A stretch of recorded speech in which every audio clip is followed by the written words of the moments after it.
Hi welcome to SR media. కేంద్ర ప్రభుత్వం పార్లమెంటులో బడ్జెట్ ప్రవేశపెట్టింది. ఈ బడ్జెట్ లో ఆంధ్రప్రదేశ్ రాష్ట్రానికి రాజధాని అమరావతికి 15,000 కోట్లు అందిస్తామని కేంద్రం ప్రకటించింది. పోలవరం ప్రాజెక్టు నిర్మాణానికి కట్టుబడి ఉన్నామని, పునర్విభజన చట్టంలోని హామీల అమలుకు కృషి చేస్తామని కేంద్ర ఆర్థిక మంత్రి నిర్మలా సీతారామన్ ఈ రోజు పార్లమెంటులో ప్రకటించారు. ఈ నేపథ్యంలోనే టీడీపీ చంద్రబాబు నాయుడు సారథ్యంపై ప్రశంసలు వస్తున్నాయి.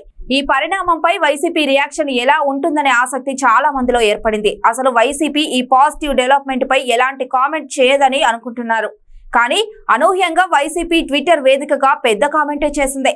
2014-19 మధ్య ఎన్డీఏలో టీడీపీ భాగస్వామిగా ఉన్నప్పుడు కూడా ఇలాంటి హడావిడి చేశారని, ఇలాంటి ప్రచారాలు చేసుకునే డబ్బా కొట్టుకున్నారని వైసీపీ విమర్శించింది. 2016 సెప్టెంబర్లో ప్రత్యేక హోదాకు బదులు ప్రత్యేక ఆర్థిక సహాయంకు అంగీకరించి చంద్రబాబు ఏపీ ప్రజలను దారుణంగా మోసం చేశారు.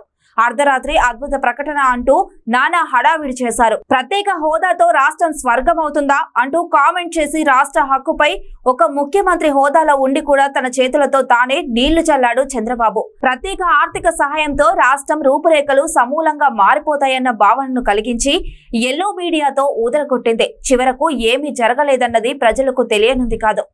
ఇవాళ కూడా ఎలాంటి ప్రచారాలు చేసుకునే ప్రయత్నం చేస్తున్నారు అని వైసీపీ విమర్శలు చేసింది.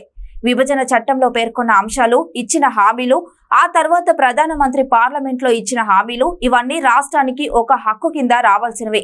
ప్రత్యేక హోదా ఇస్తే వచ్చే ప్రయోజనాలు ఏ ప్యాకేజీతో తీరతాయి, ఏ సర్దుబాట్లతో భర్తీ అవుతాయి, పోలవరం ప్రాజెక్టుకు సంబంధించి సవరించిన అంచనాలకు సంబంధించి 55,656 కోట్ల ఆమోదం అంశం పెండింగ్ లో ఉంది. దీనికి ఓకే చెప్పి ఆ నిధులను తెప్పించకపోతే పోలవరం పూర్తయ్యేది ఎలా?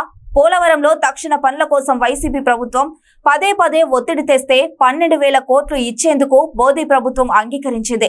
ఆ నిధులు రాకుండా చంద్రబాబు అడ్డుకున్నారని ఆరోపణలు చేసింది. విభజన చట్టంలో వెనుకబడ్డ జిల్లాలకు ఏడాదికి 50 కోట్ల చొప్పున ప్రతి ఏటా ఇస్తామని విభజన చట్టంలో హామీ ఇచ్చారు. నీతి ఆయోగ్ 2,100 కోట్లు సిఫారసు చేస్తే కేంద్రం 2014-15 నుంచి మొదటి 3 ఏళ్ల పాటు ఇచ్చింది 1,050 కోట్లు మాత్రమే. తర్వాత నిధులు విడుదల ఆపేసింది. మరి ఇప్పుడు కేంద్ర ఆర్థిక మంత్రి ప్రకటనతో అదనంగా వచ్చేది ఏముంది? ఇవ్వాల్సిన పెండింగ్ డబ్బులు ఇస్తారా, లేదా అంతకంటే ఎక్కువ ఇస్తారా? తాను గతంలో డిమాండ్ చేసినట్టుగా బుందేల్ క్యాండ్ ప్యాకేజీ తరహాలో చంద్రబాబు 22,000 కోట్లు తెస్తారా అని ప్రశ్నించింది.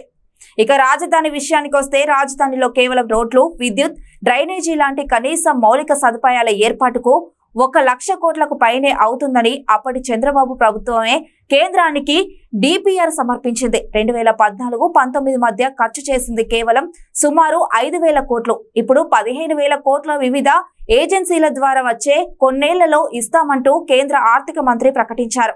అంటే ఈ 15,000 కోట్లు అప్పుగా ఇస్తున్నారా, లేక గ్రాంట్గా ఇస్తున్నారా? అప్పుగా ఇస్తే అది రాష్ట్రానికి లాభం ఎలా అవుతుంది?